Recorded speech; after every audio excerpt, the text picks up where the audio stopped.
12 things you need to know before getting hired. Diversity, equity and inclusion, or DEI, is a numbers game. It is not a values game. By that I mean that organizations are far more interested in appearing to be diverse and inclusive, and it's actually less about the actual talent and innovation. You see, DEI is not something that industry invented for itself. So it's never something they've really been motivated to do. It's something that's been imposed on them by society and the higher political powers. So they feel it's something that they have to sort of show people that they're taking seriously. And they do this by ticking boxes. Those boxes are almost always numbers. Hey, X% of our employees are diverse, X% of our leaders are diverse, here are the statistics that show how happy people are, and so on and so forth. But what's really going on? Now, when I did executive recruitment, I saw quite a lot, and I did a whole initiative of women in leadership, and I learned a few things. Firstly, the actual recruitment process for leaders was an eye-opener for me. We get cases where a client will come to us and say, hey, we're taking diversity seriously.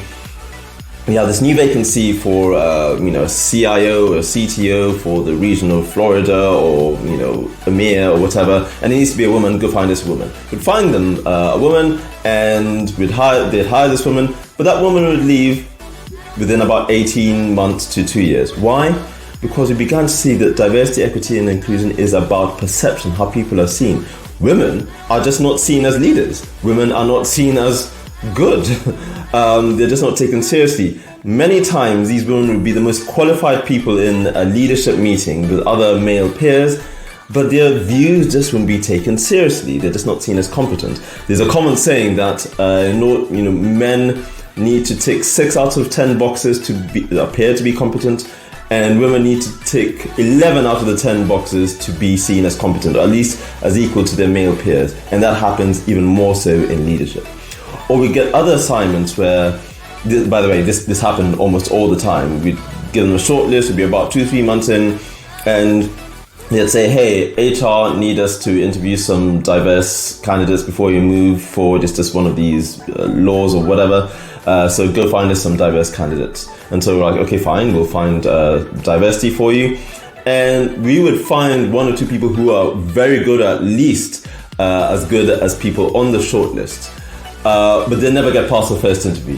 Why? Because they just tick the box, right? We've done what HR wanted, we've interviewed diversity, we're moving on with who we really want. And it was really painful going back to these diverse candidates, usually women, saying,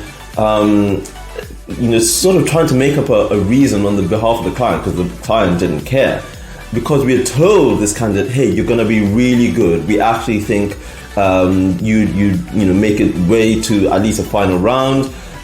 They'd be very interested in you. You're actually very great. You're clearly very good at what you do. And then come back to them and say, sorry, you didn't even get past the first round of interview. And you just have to make up excuses on behalf of the client because of how they were seen. Right? Diversity and inclusion was a tick box. Now, what are the things to look out for when you're getting hired? Firstly is numbers. Fine, it's good if X% of a company's or an organization's employees are diverse, but where are they? Is diversity at entry level? Many companies all over the world have usually more women than men, especially in finance. That's where I did a lot of my work. The question to ask is the ratio of diverse to non-diverse employees, is that maintained through the levels of organization? Just ask that, If not, then there's a problem. Usually the career path of women is just much harder. That will tell you more than just the mere statistics. Or if we look at their leadership, many companies love to show off the diverse leaders, and it's all over their websites, and they say, right, 3 out of 4 people in our C-suite are diverse. Look at us, look at how diverse we are. The question to really ask is, when did these chiefs, these executives start? Did they join the company a year ago, 2 years ago, as part of a drive for diversity, equity and inclusion, or did they come up through the organization? That will tell you far more than mere statistics.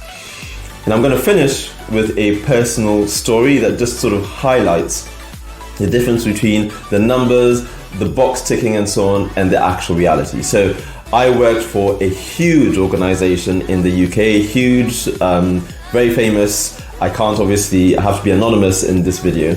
And I worked in this building, and this building had, let's call this person a manager, right? The manager's treatment of the receptionists, the cleaners was abysmal. They were all ethnic minorities.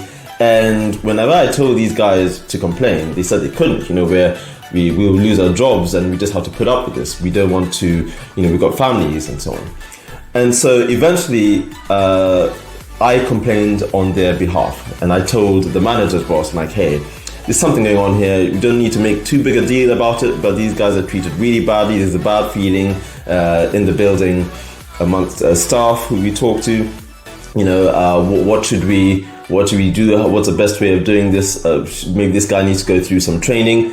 Next thing I knew was I received an email saying that I was going under disciplinary procedure for something I hadn't done. They literally invented something. And the higher up I went, the complaints procedure, the more obscure the procedure got. They just made things harder by not giving me information, and eventually they gave me an even higher sanction. Now, this is something to note about this big famous company. They are kind of famous. Most people know who they are. DEI is all over their publicity. It's on their social media, it's on their billboards. They are so big, it's part of their induction. That manager, was one of the first people to tell us, hey, we're inclusive, whatever, and they go through all these workshops and people join the company. But what really revealed how diverse and how inclusive they were was through this complaints procedure. I eventually left the company because of that, and I don't even put them as part of my experience in my CV, right? I never want to be associated with that company again. So that story just goes to show you that DEI is something that's usually a bit superficial.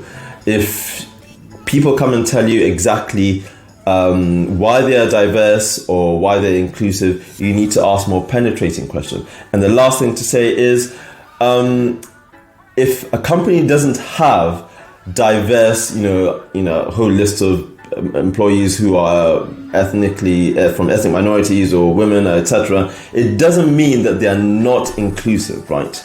That's another thing to know about, especially the smaller companies. That's all I have to say for now, and looking forward to seeing you next time.